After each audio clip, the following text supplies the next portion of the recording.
तस्य उक्तम अर्थम निगमयति, उसी अर्थ को निगमन करते हैं। कहा था पुत्र, पुत्र क्या है, पुत्र आदि प्रधान आत्मा हो गई, और जो मुखिया था वो गौण आत्मा हो गई, शेष ही हो गई, शेष हो गया।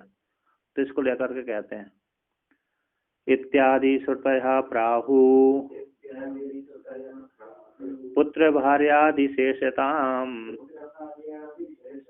लौकिकः अपि पुत्रस्य प्राधान्यमनुमन्वते। तो कहते हैं इत्यादि श्रुतियों के द्वारा, श्रुति उपनिषद श्रुति और बृहदारण्यक उपनिषद की श्रुति, तुम ब्रह्म तुम यज्ञ तुम लोका इत्यादि वाक्यों के द्वारा वर्णन किया गया है। तो ऐसा मानने वाला जो पिता रहता है वो पुत्र को उपदेश करता है, तो वो भी कहते हैं हम ब्रह्मा हम यज्ञ हम लोका, ऐसा उपदेश भी करता है। तो इत्यादि श्रुति के द्वारा कहा कि पुत्र भार्य आदि शेषता, पुत्र भार्य आदि की शेषता को वहां पर श्रुति ने वर्णन किया है।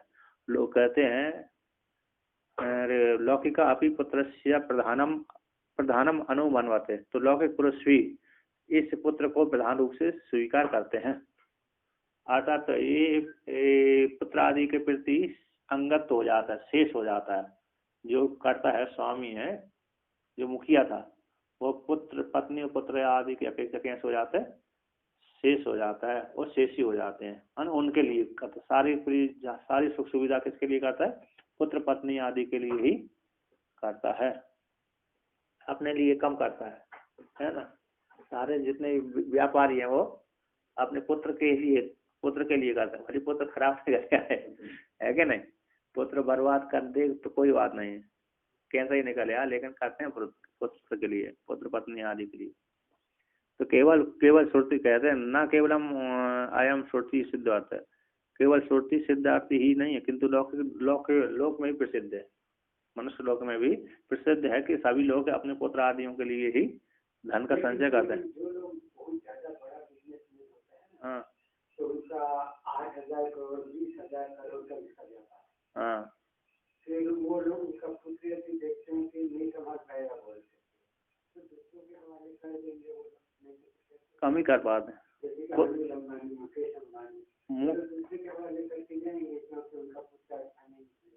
नहीं ऐसा कभी ऐसा नहीं, और का अपना पुत्र अपना ही होता है, तो फिर इतना बड़ा बिजनेस भली गिर जाए उससे कोई मतलब नहीं, बर्बाद भली हो जाए, व्यापार में घाटा लग जाए, किंतु देगा अपने पुत्र को ही।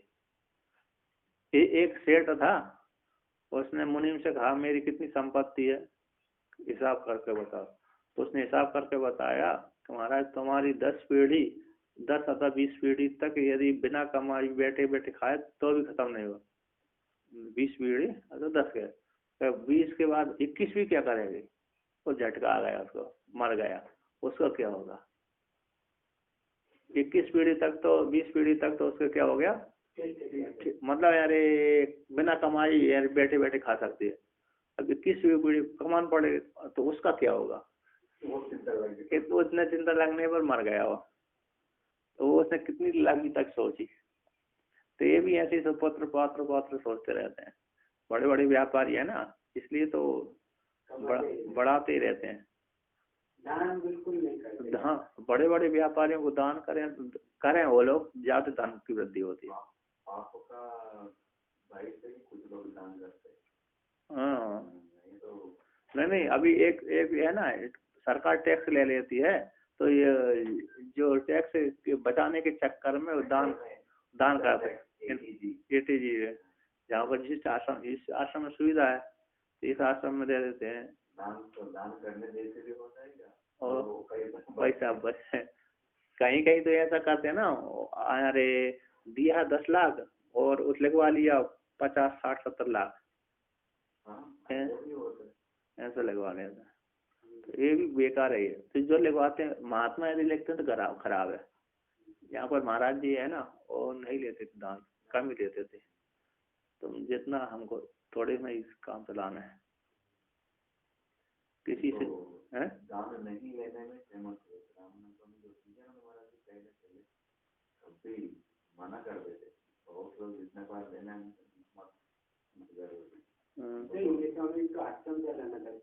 नहीं कम ही लेते।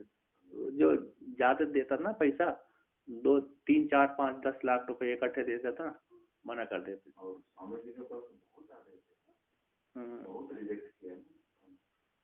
इनको नहीं लेते ज्यादा। अभी तो लेते हैं, अभी तो अब ज्यादा बढ़ गए ना, आश्रम की वृद्धि हो गई तो कर लिया। हाँ, फिर ब्याज घटा दिया ना सरकार ने, तो उस पर कम हो गया। फिर अब लोग अभी कम आता है, पहले ज्यादा आता था। जो तो अभी थोड़ा ज्यादा, कभी कभी जरूरत होगी, अभी ज्यादा वो हो गया ना। पहले नौकर आदि को वेतन नहीं देते, रखते सारे महात्मा कर देते सब, जितना भी काम है, तो अन्य नौकर आदि नहीं देते थे, एक आध। अभी तो ये बर्तन मारने वाले तो पहले से ही रहे हैं, किंतु अन्य जो गाय को देख रेखने वाले एक महात्मा रहते थे, अन्य झाड़ू लगाने वाले सब महात्मा कर दे। विकास हुआ इस अभी, तो अभी थोड़ी ज्यादा महंगाई भी हो गई, तो उसी प्रकार से। लेकिन बहुत सारे आश्रम में मैं देखा हूँ, सब जगह फिक्स डिपॉजिट करके उसका ब्याज के आश्रम चलाते हैं। तो आश्रम चलाने के लिए कोई दूसरा विकल्प है।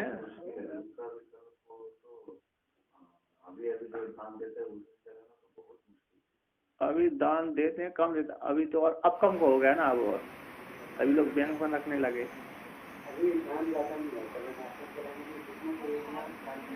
नहीं, यहाँ तो छोटे छोटे आश्रम वालों को मुश्किल पड़ रहा है, वो तो गरीबी में चलाते हैं।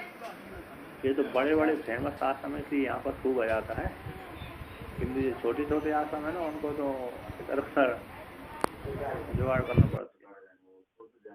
और क्या, ये भी यहाँ सभी जाते हैं वैसे, लेकिन यदि बड़े बड़े आश्रमों के नाम से चलते हैं वो।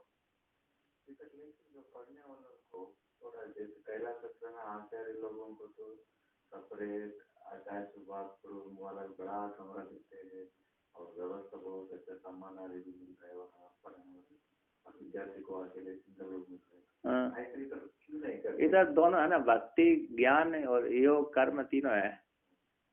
कर्म भी है, उपासना भी है, ज्ञान भी है, तीनों मिश्रण है यहाँ पर। यहाँ वो सेंटर है, प्रशिक्षण सेंटर है सबका। वहाँ पर एक ज्ञान का प्रशिक्षण अकेला है, यहाँ पर तीनों है ना। वहाँ पर ब्रह्म विद्यापीठ है, यहाँ पर कर्म कांड भी करिए आप, उपासना कांड भी, ज्ञान कांड भी, तीनों मिल जाएंगे। तो जिसमें माहिर होना चाहते हैं, झगड़ा वाले में झगड़ा वाले सारी टीम मिलेगी यहाँ पर, सारे महात्मा आते हैं। महात्मा किस खोपड़ी वाला जाए उसी। हमने सुना कि इधर आए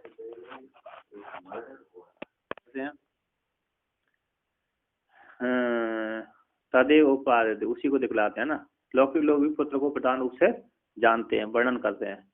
तो स्वामी जी उधर मारा, तो फिर वो जो खून बहा तो सब लोग देख के डर नहीं गए। हाँ, तो डर गए।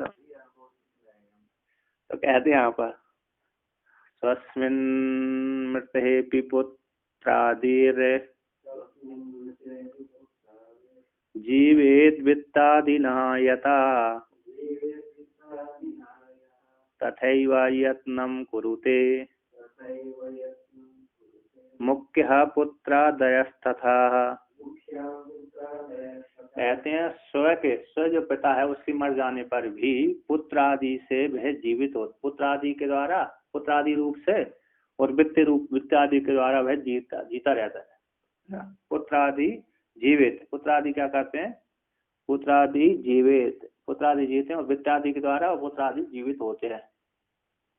स्वयं तो मर जाता है, जिसने धन कमाया वो तो मर के चला गया, परलोक चला गया, किंतु धन किसके लिए, पुत्र आदि के लिए, इसलिए वो वित्त आदि के द्वारा पुत्र आदि जीवित रहता है, जीव बचा रहता है। पुत्र है, पत्नी आदि जो उसके वो होंगे, पत्नी पुत्र आदि बचे रहते हैं और पुत्री बची रहती है, वो जीते रहते हैं। तो धन के द्वारा वो करते हैं। कहते हैं यथा, तो यथा जिस प्रकार से वित्त आदि के द्वारा जीवित होता रहता है, वही पुता ही पुरुष रूप में उत्पन्न हुआ था, तो वही पुत्र आदि के रूप से वो जीवित रहता है, पुत्र आदि जीवित रहते हैं। तथा उसी प्रकार से यत्नम कुरुते, उसी प्रकार से वो अपने पुत्र आदि के लिए जो पिता है यत्न करता रहता है। कहते इसलिए तथा इसी हेतु से पुत्रादय मुख्य आत्मा, तो पुत्र आदि कैसे मुख्य आत्मा कहलाए और ये गौण आत्मा कहला गया, शेष हो गया उसका।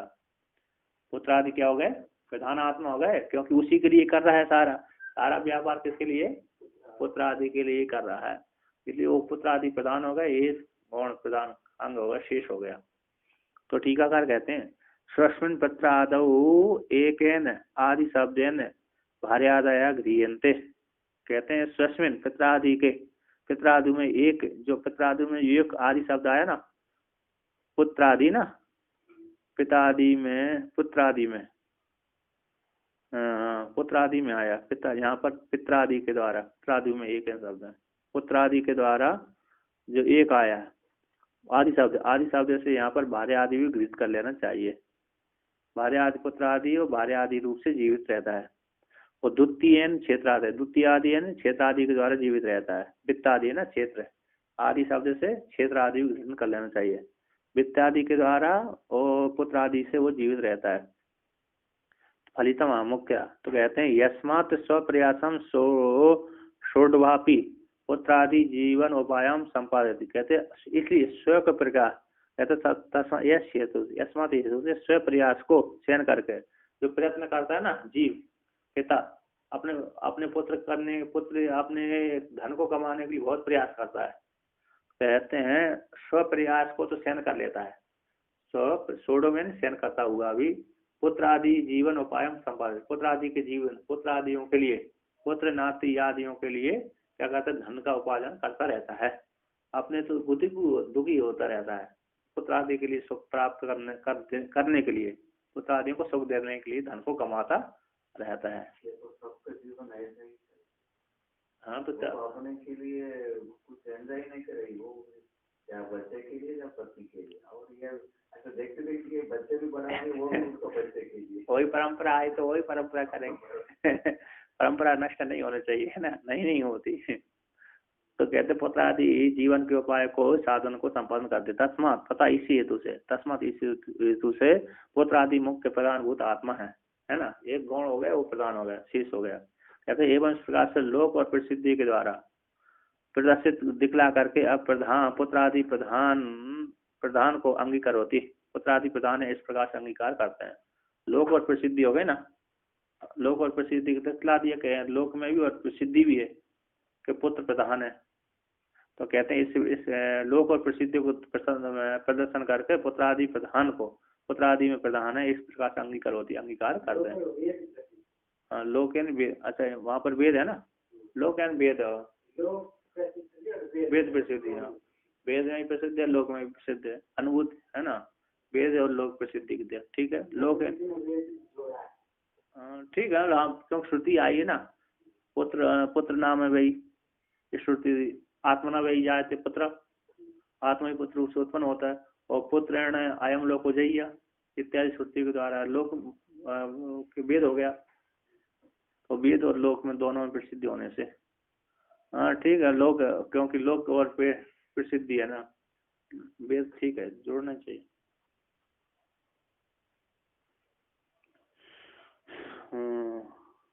वेद है ना, वेद और लोक है ना, लोक में भी प्रसिद्ध है और वेद में भी प्रसिद्ध है, इन दोनों के द्वारा। अब आगे कहते हैं बाणमेतावता नात्मा शेषो भवति कस्यचित् गौड़मित्या मुख्य भेदैर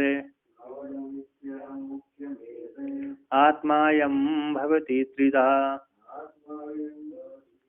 तो कहते हैं, पूर्व पक्षी कहता है कि पुत्र आदि प्रधान आत्मा कहलाते हैं और वो शेष कहलाता है, गौण कहलाता है। कौन?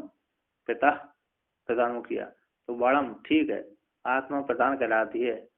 कहते हैं इतने मान एतावता न आत्मा शेषो भवति का, इतने जो उदाहरण लोक और वेद में जो उदाहरण दिए प्रसिद्धि होने से, इतने मात्र से ही पुत्र आदि के लिए धन कमाता है, स्वयं के लिए नहीं कमाता है, स्वयं के लिए तो चिंता नहीं करता, किंतु पुत्र आदि के लिए चिंता करता है। इतने मात्र कथन से वो आत्मा किसी की अंग नहीं बनती, शेष नहीं बनती, बल्कि शेष ही होती है, प्रधान ही होती है। कहते इतने मात्र से आत्मा शेष होना भवती, किसी की आत्मा शेष नहीं होती। और आत्मा 3 प्रकार की होती है। कहते हैं गौणात्मा, मिथ्या आत्मा, मुख्य आत्मा। वेदों के द्वारा आत्मा 3 प्रकार से होती है, वर्णन किया गया है।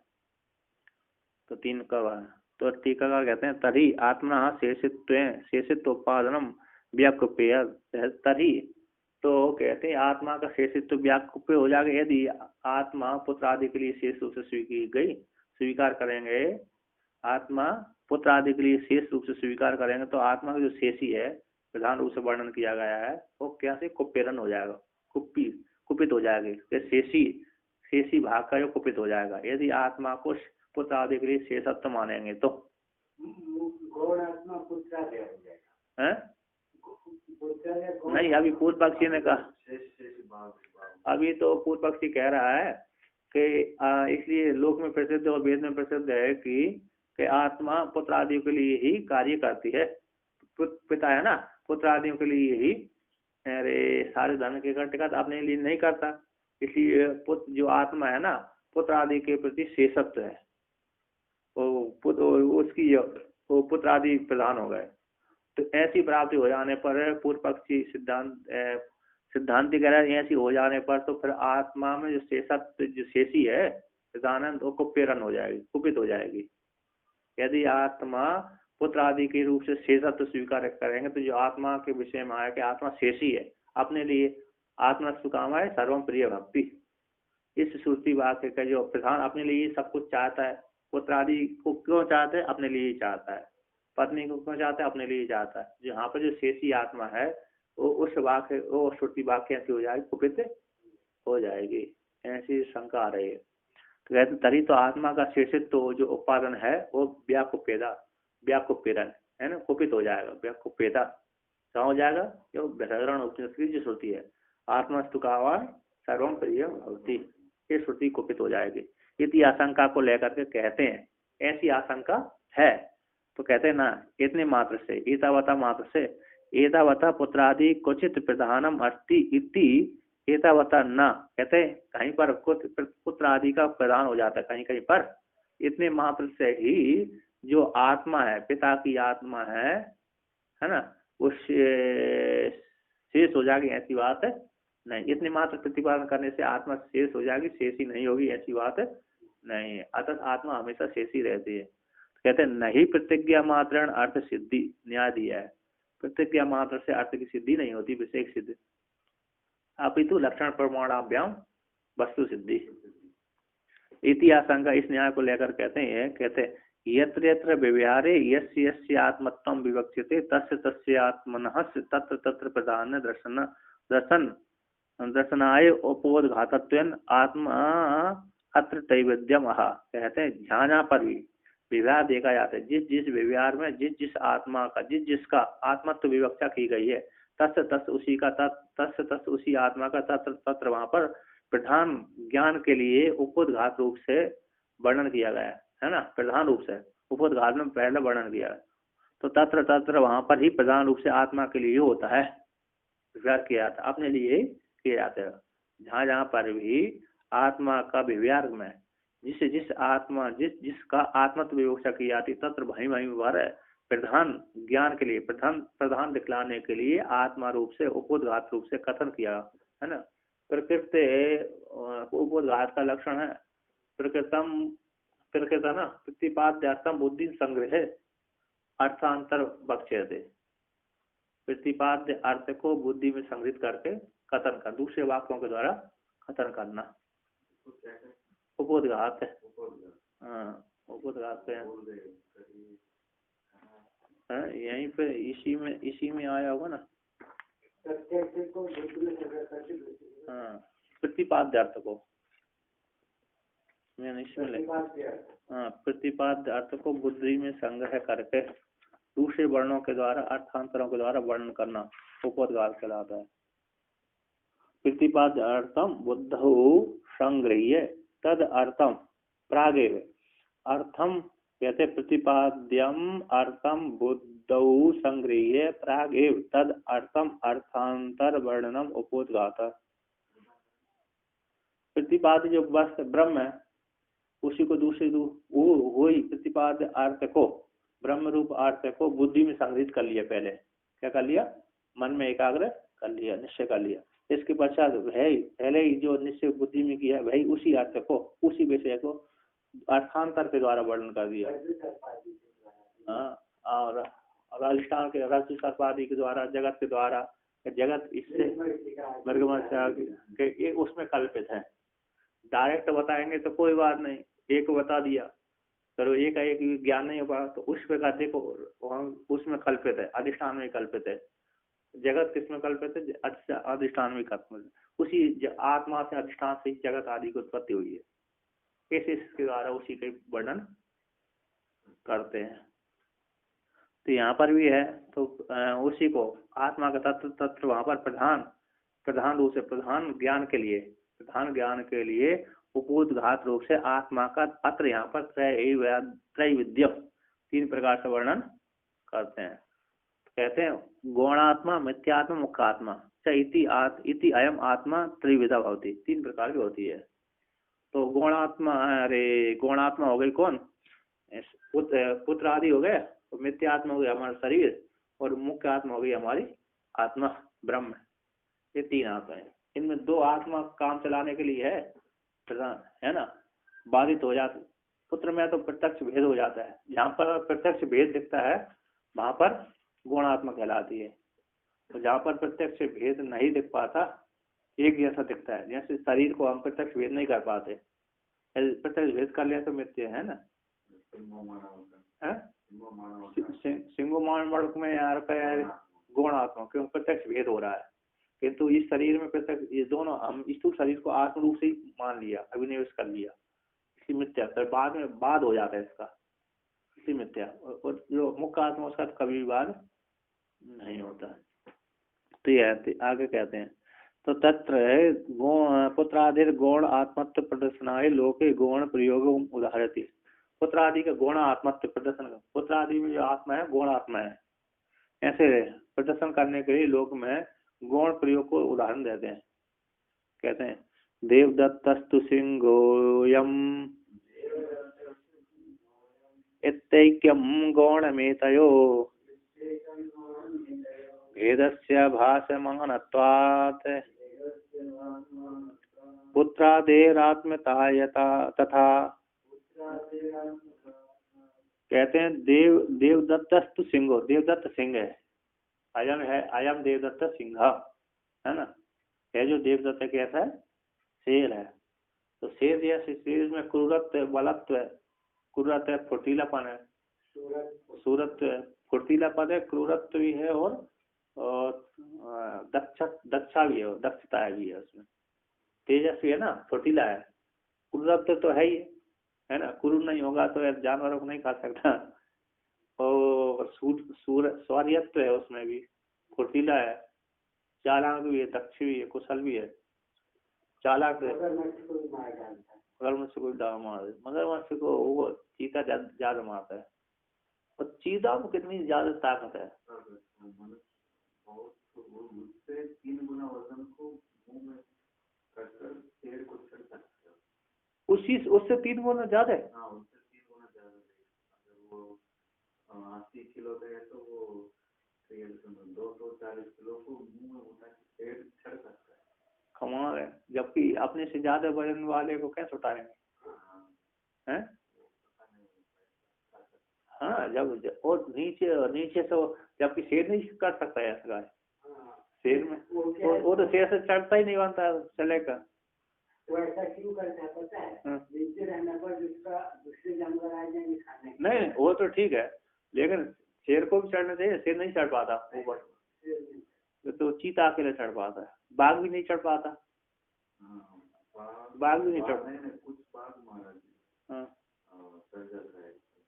रॉयल बंगाल टाइगर है, भारत देश का बाघ बहुत है, उनको कुछ जैसे एकदम खराब तो नहीं चढ़ पाते, लेकिन थोड़ा ऐसा वाला है ना, 8 सीधा जंप करके पेड़ के अंदर चढ़ने का नहीं, जंप ही कर लेते पेड़ के अंदर। अच्छा बहुत वीडियो दिखने में आता है। भारत देश का बाघ भी डेंजर है। अच्छा अच्छा। दूसरा देश का उतना 8 मीटर के नीचे है तो फिर वो नहीं, अफ्रीका के है ना सबसे ज्यादा। नहीं, हैं? भारत देश में बाघ ज्यादा। अच्छा, भारत देश में ज्यादा। नेशनल एनिमल भी बाघ बना। अच्छा अच्छा। भारत देश में ही ज्यादा है। और जो बंगाल में टाइगर शेर है, वो बंगाल का टाइगर तो वर्ल्ड फेमस। अच्छा। दुनिया में उतना ताकतवर जानवर वो सिंह को भी मार गिरा देंगे। शेर को भी? हाँ, शेर को भी। शेर इसी के वजह से इससे रॉयल बेंगल टाइगर से मर जाता है। और दूसरा कुछ जानवर है, हाथी। नहीं, हाथी को भी राइनोसरस, ये खड़गमृग। अच्छा, खड़गमृग। हाँ, खड़गमृग से भी करता है, क्योंकि ना वो कुछ भी करो उसका मांस में उनका नाखून भी नहीं चलता है। खड़गमृग इतना मंद चर्म होता है और उससे भी डरता है। मंद चर्म से कड़क खड़ग भी होता है और उसको ये काट नहीं सकते। अच्छा। उनके दांतों से कितना मजबूत है? मजबूत है। और उसको बोलते हैं ना वो हैना। हाँ, हैना का नाम बहुत ताकतवर है। वो एक हैना नहीं, 5 हैना, मतलब जंगली कुत्ता बोलते हैं। हाँ, जंगली कुत्ते से चीता डर जाता है। चीता भी डरता है? नहीं, शेर नहीं डरता। नहीं, शेर को अगर 5 से है तो उनका जो जंगली कुत्ता, मतलब दूसरा हैना नाम से एक है, तो मुंह बड़ा होता है, बहुत बड़ा होता है और ज्यादा जोर से नहीं भाग सकता है। वो अपने जैसे करता है। नहीं, वो क्या है ना, वो उसका दांत से शेर को डर है। वो एक बार शेर को पाँव पकड़ लिया ना, फ्रैक्चर हो जाता है पाँव, फिर उसका काम नहीं करता। ज्यादा बल तो नहीं है, सिर्फ उनका दांत बल है। 5 से मिलकर आएगा तो वो शेर शिकार को छोड़ के चले जाते। नहीं, वो हमने यूट्यूब में देखा, शेर तो नहीं जा पाता, लेकिन वो शेरनी है ना, भागना पड़ती है उनको। शेरनी भाग जाती हैं। शेरनी है, चीता है, ये बाघ आज, किंतु शेर से डरते हैं थोड़े वो। शेर क्योंकि तुरंत वो झपटा मारकर मार देता है तुरंत। शेर उसको अगर अकेले आएगा तो मार के खा भी खा लेगा वो कुत्ता, लेकिन वो 5 से जब मिल के आएगा तो डरते हैं। क्योंकि ना वो आगे इसको खाने देगा तो पीछे से वो लग जाता है। से भी डर जाते हैं। कैसे डरता है? बहुत सारे जानवर है उसको डरा। हाँ, बहुत है। झुंड डरा देता, हाथी डरा देता है, झुंड पे सब डरा देता। लेकिन वो जो मगरमच्छ का चमड़ा तो बहुत मोटा है, तो फिर कैसे खाए? अरे खा लेना, उनके दांत बहुत मजबूत रहते हैं। मगरमच्छ के चमड़े को ही फाड़ देता है। हैना के चमड़े को नहीं फाड़ पाता। मालूम है, मैं नहीं जानता। वो शेर सबको खा जाता है, हाथी को खा जाते हैं। और क्या, 4-5 मिलकर खाते हैं। वो तो देखने के लिए और लगता है। चलिए आगे है ना, तो यहाँ पर देवदत्त सिंहो अयम देवदत्त शेर है जो देवदत्त कैसे है, शेर है। इस वाक्य में तो कहते हैं देवदत्त एक और गौण दोनों है, एक भी हो रहा है, गौण भी हो रहा है ना। देवदत्त में एक है और गौण भी है। शेर अयम देवदत्त है, देवदत्त है, तो यहाँ पर एक भी दिख रहा है ना। देवदत्त में एक है और गौण भी है। शेर के जो गुण है, शेर के जो गुण है, कुछ गुण है उसमें देवदत्त में देखे जाते हैं, इसलिए उस गुणों को लेकर के उसमें क्या कर दिया, देवदत्त सिंह का प्रयोग कर दिया। किंतु जो शेर में जो मांस भक्षण आदि है वो इसमें देवदत्त में नहीं पाया, तो इससे प्रत्यक्ष भेद हो जाने से उस ये गुण आत्मा कहलाती है। ये तो ये दोनों का है ना, देवदत्त और शेर, देवदत्त में और सिंह में इन दोनों का गौण और एक है ना, गौण भी है और एक भी है, गौणम एक्यम दोनों का। देवदत्त और सिंह में दोनों का एक का गौण देवो ये देवदत्त में पाए जा रहे हैं। किंतु तो यहाँ पर कहते भेद भाषमान, देवदत्त में और सिंह में दोनों में भेद का भाषमान होने से, भेद का, और एक वाक्य से तो बोल दिया अयम देवदत्त शेर सिंहो, है जो देवदत्त कैसा है, शेर है।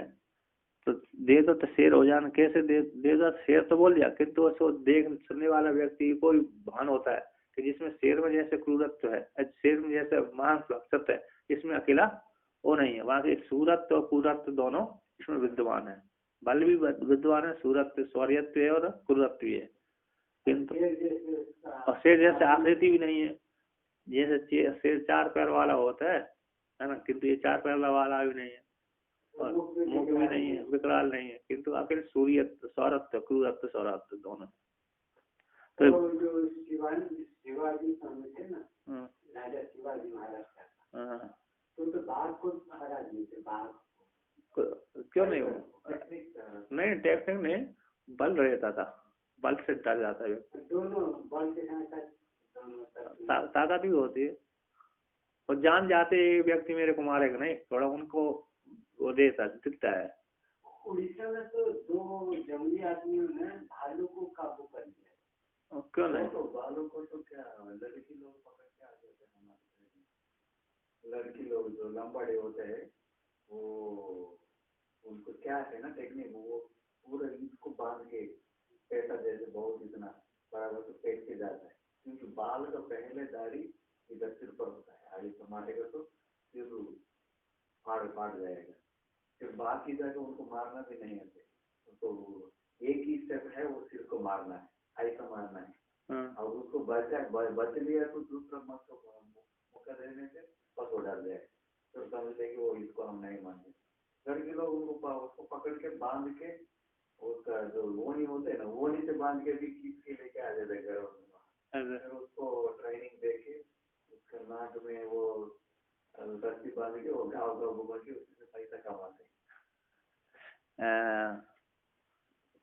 ये भी तो खतरनाक है ना, कभी भी हमला कर सकते हैं। हिंसित नहीं है, माउंट आबू में जो कुछ शहर जो भालू है वो हिंसित है, हिंसा वाले हैं, उसमें शाकाहारी है, मांसाहारी है, क्रूरी है, पांडा है, चाइना और हिमालय, वो तो दोस्त है, वो तो बहुत कॉमेडी करता है।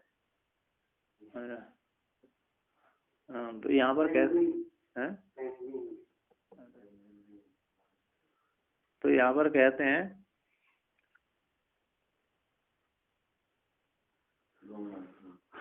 यहाँ पर दोनों का एक हो गया और गौण भी है ना, दोनों का एक और उसका गौण उपचार है, दोनों का शेर और देवदत्त में एक भी हो रहा है और गौण उसका गौण रूप से उपचार हो रहा है। तो यहाँ पर कहते हैं गौण इन दोनों का, देवदत्त और सिंह का, देवदत्त और शेर का है ना, भेद का भासमान होने से, तो भेद का वहां पर प्रत्यक्ष भान हो रहा है, देवदत्त शेर कैसे हो सकता है ना, किंतु शेर जैसी उसमें वो है, बल आदि क्रूरत है, तो भेद का देवदत्त और शेर में प्रत्यक्ष भासमान होने से पुत्र आदि आत्मता तथा उसी प्रकार पुत्र आदि भी पिता से पुत्र का भी भेद होता है, पिता का शरीर अलग है और पुत्र का शरीर अलग है, जैसे शेर का शरीर अलग है और देवदत्त का शरीर अलग है, तो वहाँ प्रत्यक्ष भेद हो रहा है, उसी प्रकार यहाँ पर भी प्रत्यक्ष भेद, किंतु उसमें क्रूरत देख लेकर के उसको यह देवदत्त का शेर है इस प्रकार से गृहित हो जाते हैं,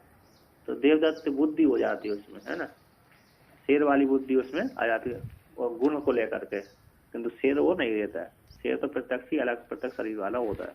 तो टीकाकार कहते हैं अयम देवदत्त इति, अयम देवदत्त सिंह इति, देवदत्त शेर है, देवदत्त सिंह और ऐक्यम, देवदत्त और सिंह में ऐक्य तद गुण, और उसका जो गुण तद उनका जो एक है ना, देवदत्त शेर का जो एक है वह गौण है, औपचारिकम है, देवदत्त और शेर का जो एक का वर्णन किया वह कैसा है, गौणम, तय कहते हैं यहाँ पर देवदत्त और शेर का जो एक है वह गौण है, गौण रूप से उपयोग किया है, तो दोनों का ये तय है ना, दोनों का देवदत्त और शेर में जो प्रयोग का प्रयोग किया वो गौण रूप से वर्णन किया गया, यानी प्रत्यक्ष शेर देवदत्त शेर नहीं हो सकता।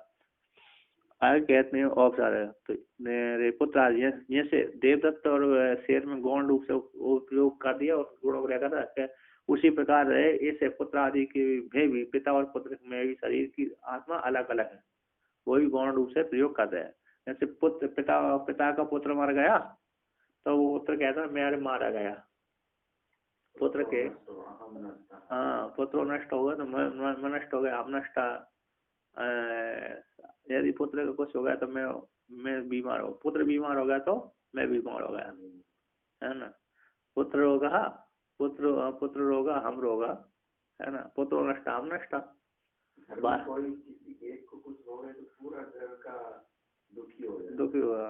एक व्यक्ति की पत्नी मर गई तो पत्नी हो सकता शुरू ब्याह हुआ था उसका, विवाह हुआ, पत्नी मर गई, उसकी सास सुंदर हो गई चाहे कोई हो, तो उसी गम में दुखी होकर के पागल ही हो गया, पागल हो गया। दूसरा विवाह ही नहीं कर पाया उसने, पागल भी हो गया।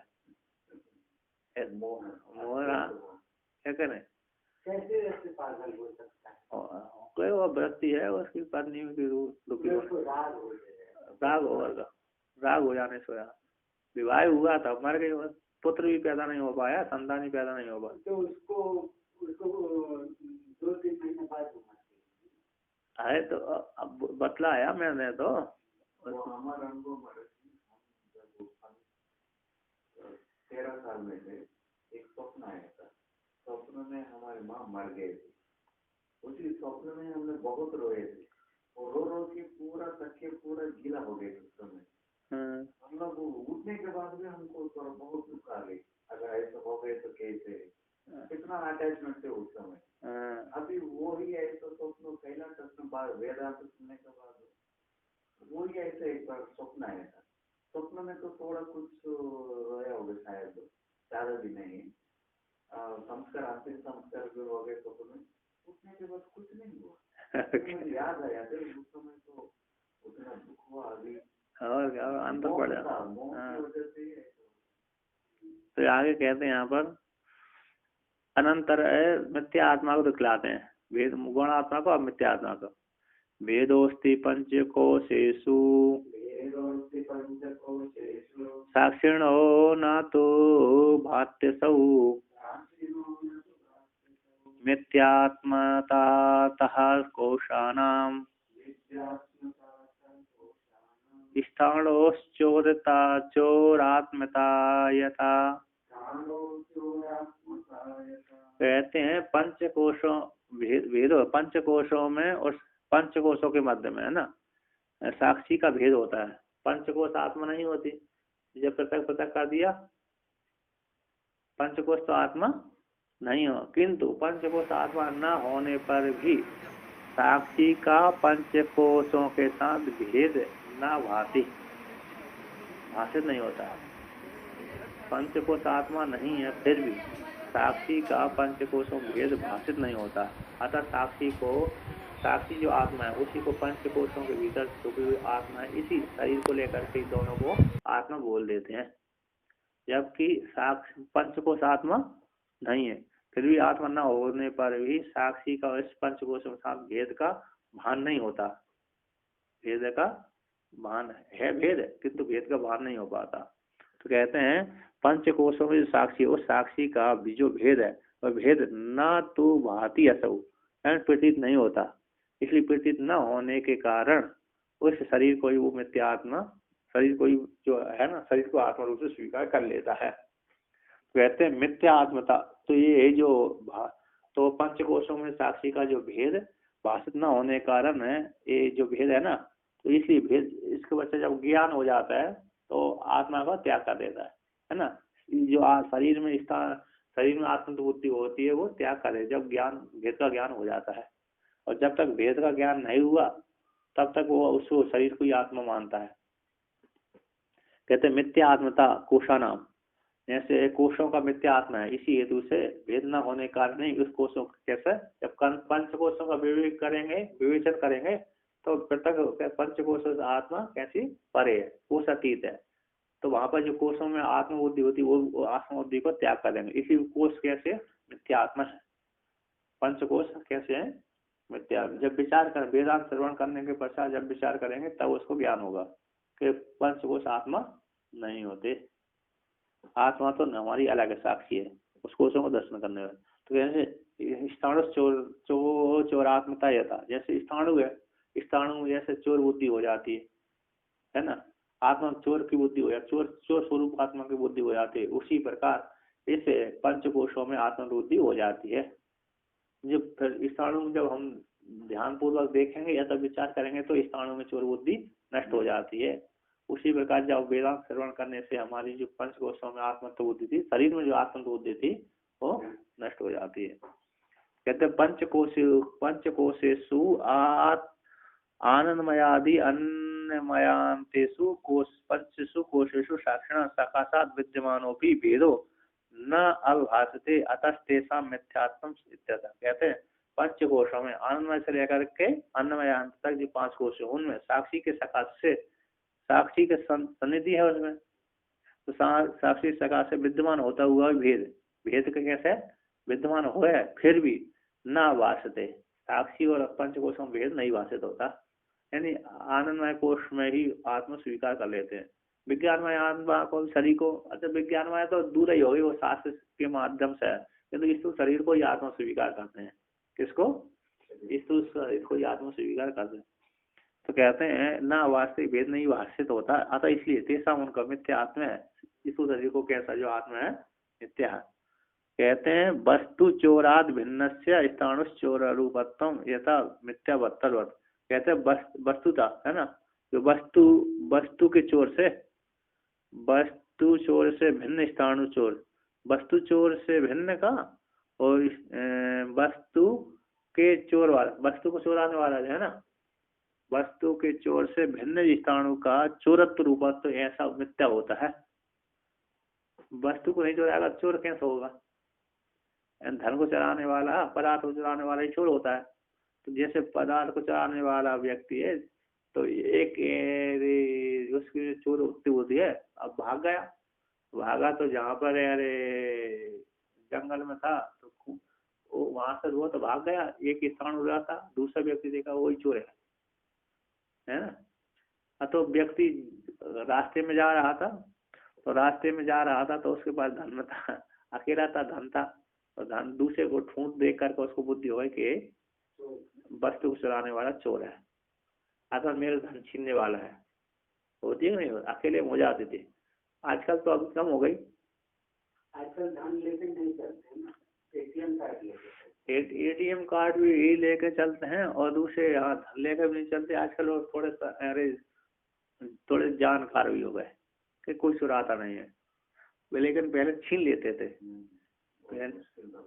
पहले धन को छीन लेते, झोला छीन लेते थे, जो बैग था उसका छीन लेते थे, अरे हाँ चोरी भी कर लेते थे, प्रत्यक्ष से छीन लेते। अभी यूपी में यूपी है ना, यूपी में वहाँ भी छीन लेते हैं, और अभी तो चोरी करते हैं, किडनैप कर लेते हैं, मतलब स्टेशनों पे सतर्क रहना पड़ती है। चोर राजाओं के गाँव में हमारा 400 का चरित्र है, एक किला है, छोटी सी किला।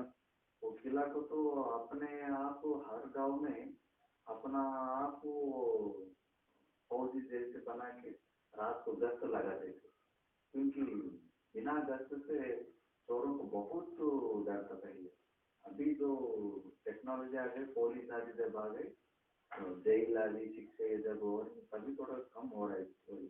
पहले तो बहुत चोरी होते थे, करंट आदि जब नहीं आए थे, गाँव में बहुत चोरी है। हमारे गाँव में घर में तो इतना तलवार है, मुझसे सैनिक जैसे होता था। हमने पूछे ये सब क्यों? नहीं, पहले तो युद्ध में आगे होते थे, और इसके बाद खुद का रक्षा करना भी करता था। रक्षा साधन होगा। चोर अभी भी तो बहुत चोरी होती है, अभी चोरी होती है, बहुत होती है, अभी भी कम कर, लेकिन ये पहले ज्यादा होती थी। नहीं, पहले थोड़े बीच काल में जो मुसलमानों के काल में है ना, वो ज्यादा चोरी उस काल में जो है पहले पकड़ा जाते थे, लेकिन कब पकड़ाते थे? ज्यादा सैनिक आदि उसके पीछे नहीं पड़ते थे राजा, लेकिन पहले दंड ज्यादा देते थे, इसलिए चोर करते हिसाब से करते। जब जिसको चोर को पकड़ लिया सीधा हाथ काट देते थे। चोरी करने का दंड है हाथ काटना। अब जिसका हाथ कट गया तो समझ लो अरे चोरी नहीं कर पाया, उसको देख एक का हाथ कटा तो 10 अपने आप सुधर गए। पहले दंड तुरंत देते थे राजा, अभी दंड नहीं देते, अभी पकड़ चोरी करते रहते। अभी रिश्वत ले लेते हैं ना, जब जो चोरी करते हैं वो रिश्वत देता है, तो उनको डर ही नहीं देता है कि हमारे को जो आत्मा तो कोई काटता नहीं है। नेपाल में अभी तक था नियम, चोरी करेगा उसको हाथ काट देंगे, अभी शायद बंद हो गया। कानून कम्युनिस्ट गवर्नमेंट आ गई। नहीं, इससे पहले राजा का राज चलता, राजा हाथ काटते थे राजा के काल में, शायद तभी बंद हो गया। अभी तो चोर लोगों का बहुत आराम से जिंदगी चलता है, क्योंकि पुलिस लोगों से ना उनका एग्रीमेंट होता है। हाँ, पुलिस वाले ना कुछ भी उनको ध्यान नहीं देते, कोई कंप्लेंट करेगा। पुलिस वालों को मालूम है कितने चोर हैं यहाँ पर, सबको भत्ता दे देना सारे, और सारे चोर उनको ना महीने में कुछ पैसे देते। हाँ वही करवा तो कहते हैं आगे हैं। तो वस्तु चोर से भिन्न स्थान है, वो उस स्थानों में चोर रूपत्व ये है जैसे मिथ्या होती तद उसी प्रकार से यह शरीर में कैसी है मिथ्यत्व बुद्धि होती है, शरीर मिथ्यात्मा कहलाता है। अब यहाँ पर है आगे कहते हैं एक को, कहते हैं एवं इस प्रकार से गुण और मिथ्यात्मा आत्मानव दोनों को उपादन करके अभिधानी वर्तमान काल में साक्षी जो मुख्य साक्षी की मुख्य आत्मत्व को उपादन करते हैं। न भाति भेदो नाप्यस्ति साक्षिणो प्रतियोगिनः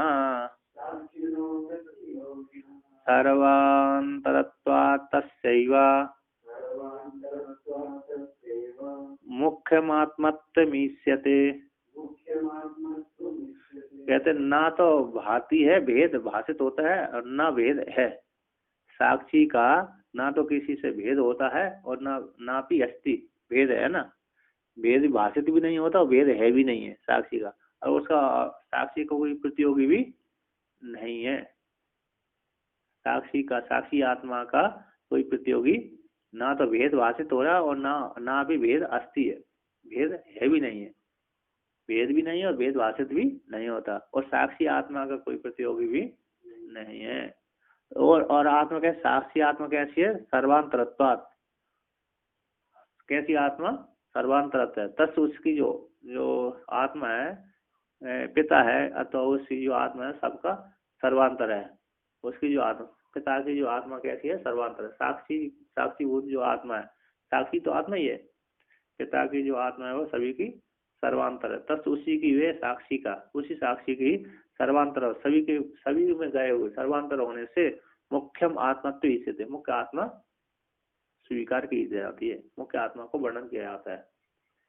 कहते हैं साक्षिणो साक्षी रूपस्य आत्मनो गौण आत्मना पुत्रादिर इव कस्माद् अपि भेदो न भाति मिथ्यात्मनो ध्येयादिर इव भेदो नास्ति इत्यपि तत्र। यहाँ पर कहते हैं ऐसे साक्षी स्वरूप आत्मा का गौण आत्मा, जैसे गौण आत्मा पुत्र आदि है, उसके जैसा भी इस आत्मा में भेद नहीं है। और ना भी अस्ति, और मिथ्यात्मा कहते हैं जो शरीर में मिथ्या आत्मा है ना, तो उसको लेकर के ना भाति भेद नहीं है, और मिथ्या आत्मा है देहादि के समान भेद भी मिथ्या आत्मा का, आत्मा साक्षी का नहीं है। अरे इस शरीर के साथ भेद भी नहीं है, मिथ्या आत्मा भी नहीं है, और पुत्रादि के समान गौण आत्मा भी साक्षी की नहीं है। तो तत्र उस आत्मा में उभयत्र कोई हेतु कहते हैं अप्रतियोगी, किसी का प्रतियोगी नहीं है। कहते हैं हेतु गर्भित विशेषण को लेकर कहते हैं अप्रतियोगिताया, अप्रतियोग होने से, वो साक्षी आत्मा किसी की प्रतियोगी नहीं है, उसका कोई प्रतिद्वंदी है ही नहीं है। साक्षी आत्मा कोई प्रतिद्वंदी किसी की प्रतियोगी नहीं है, जिससे भेद आदि की कल्पना की जाए। ऐसा जिस प्रकार से पुत्रादेर देहादिर अपि स्वयं प्रतियोगी विद्यते, जैसे पुत्र आदि का देहादि का भी स्वयं प्रतियोगी विद्यमान होता है ना। जैसे पुत्र आदि है ना, पुत्र आदि का ध्येयादि से, और पुत्र आदि का और देहादि का भी स्वयं प्रतियोगी कैसा है, स्वयं प्रतियोगी है, प्रतियोगी विद्यते, यानी पुत्र अलग है और देहादि अलग है। तो जैसे पुत्र आदि का और देहादि का भी, पुत्र आदि का देहादि का भी स्वयं, और अथवा इस शरीर से वो शरीर है ना, इस शरीर से वो शरीर बनना है, इस शरीर से और प्रतियोग हो गया, ऐसे आवास से प्रतियोग है ना, तो इस शरीर से वो पिता की शरीर से पुत्र आदि शरीर बनना होता है। और ध्येयादि इस शरीर से गौण हो गया ना, पुत्र आदि की जो ध्येयादि की है स्वयं प्रतियोगी है, उससे भिन्न द्वंद्वी है, प्रतिद्वंदी जो आत्मा मुख्य आत्मा गौण आत्मा माना थे, किंतु उन गौण आत्मा और मुख्य प्रत्य आत्मा प्रतिद्वंदी है, गौण है ना मुख्य है। वो पुत्र आदि के देहादि का भी स्वयं प्रतियोगी विद्यते न एवं स्व वस्तुभूत कश्चित प्रतियोगी अस्ति, किंतु स्व स्वरूप साक्षी भूत जो आत्मा है, साक्षी भूत जो आत्मा है वह आत्मा का स्व की पारमात्र रूप से वस्तुभूत रूप से कश्चित किसी की प्रतियोगी नहीं है। साक्षीभूत आत्मा है वह किसी नहीं, किंतु पुत्र आदि का दूसरा पुत्र आदि प्रतिद्वंदी हो गया, पुत्र आदि का शरीर, इस पुत्र का शरीर दूसरे पुत्र का शरीर प्रतिद्वंदी हो रहा है, शरीर, किंतु उन सबके भीतर गई सर्वांतर जो आत्मा है वो किसी के साथ प्रतिद्वंदी नहीं होती। पुत्र आदि के शरीर नष्ट हो जाता है ना, जैसे हमारा जो शरीर नष्ट हो जाता है उससे पुत्र आदि का शरीर नष्ट हो जाता है। पुत्र आदि का शरीर विवाद कर दी जाती है ना, पुत्र आदि स्वयं के लिए उपयोग किए जाते हैं, पर के लिए नहीं होते, अपनी आत्मा दूसरे के लिए नहीं, अपने लिए ही होती है, किंतु पुत्र आदि दूसरे पुत्र आदि जो है हमारे लिए होते हैं, और ये हमारा मिथ्या आत्मा भी हम आत्मा के लिए ही होते हैं, प्रयोग किए जाते हैं। अन्यों को जो अपनी स्वयं की जो स्वरूपभूत आत्मा किसी के लिए उपयोज्य नहीं होती। तो कहते हैं देहादि सर्वस्व आरोपितत्वादिति भावा, कहते हैं देहादि प्रत्येक क्यों होंगे, देहादि उस आत्मा में जितने भी सारे संपूर्ण देहादि हैं वो सारे देहादियों का उसी आत्मा में अर्पण किया गया, इसी मिथ्या है। कहते हैं ननु भेद अभाव साक्षिणो गौण मिथ्यात्व माँ भूता मुख्यात्मत्व तु कुतः, कहते हैं भेद का अभाव होने से, भेद का किसी में भेद नहीं है, साक्षीभूत आत्मा का न पुत्र आदि के साथ भेद है न अन्यों के साथ भेद है, क्योंकि सभी के भीतर गई हुई है। साक्षी आत्मा का ना तो मिथ्या आत्मा के साथ भेद है न मुख्य आत्मा के साथ गौण आत्मा के साथ भेद है।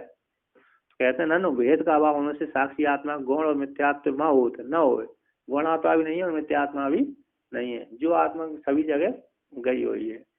तो किंतु मुख्य आत्मा क्यों हो जाए, कहते मुख्य आत्मा तो कुतः, मुख्य आत्मा किस प्रकार से हो गई, भेद नहीं है, गौण आत्मा और मिथ्या आत्मा भेद नहीं है ना, फिर मुख्य आत्मा तो कैसे होगा, मुख्य आत्मा तो कह सर्वैति सर्वांतर है, सर्वस्मात् देहात्, कहते हैं सर्वस्मात् देहे सर्वस्मात् देहे पुत्रादिर अंतरत्वात् सर्व साक्षिणा प्रतीचः सर्वांतरत्व प्रतीयमानत्वात् तस्यैव साक्षिणा एव आत्मत्वं मुख्यम अनौपचारिकम इष्यति अभ्युगम्यते इत्यर्थ।